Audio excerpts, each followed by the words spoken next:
ہم چھوٹی چھوٹی باتوں پر تو ہم پرستی کا شکار ہو جاتے ہیں۔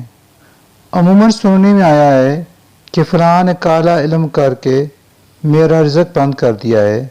کوئی کسی کا رزق بند نہیں کر سکتا، کوئی کسی کو نقصان نہیں پہنچا سکتا، کوئی کسی کی روزی رزق میں بندش نہیں کر سکتا۔ یہ سب از قسم دکاندار عاملوں کے ڈکوسلے ہیں جو وہ اپنی دکان چلانے اور چمکانے کے لیے کمزور عقیدہ لوگوں سے بیان کرتے ہیں۔ اللہ پر کامل یقین اور توکل کریں اور اس قسم کی باتوں پر یقین کرنا چھوڑ دیں۔ ہمارا رب تو وہ رب ہے کہ جس کے حکم کے بغیر درخت کا ایک پتا بھی نہیں ہل سکتا۔ خنجر کی صفت کاٹنا ہے، مگر میرے رب کا حکم آیا تو خنجر حضرت اسماعیل علیہ السلام کے گلے کو خراش تک نہ پہنچا سکا۔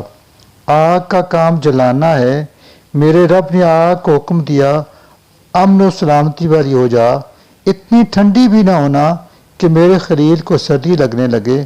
پھر آگ حضرت ابراہیم علیہ السلام کے لیے گلزار بن گئی۔ حضرت یونس علیہ السلام 40 دن مچھلی کے پیٹ میں رہے، مگر انہیں وہاں کسی قسم کی تکلیف نہ پہنچی۔ حضرت موسیٰ علیہ السلام دریا پار کر گئے، دریا کا پانی انہیں ڈبو نہ سکا۔ ذرہ ذرہ رب کے حکم کا پابند ہے، رب نہ چاہے تو کوئی کسی کو نقصان نہیں پہنچا سکتا۔ توکل کو مضبوط کریں۔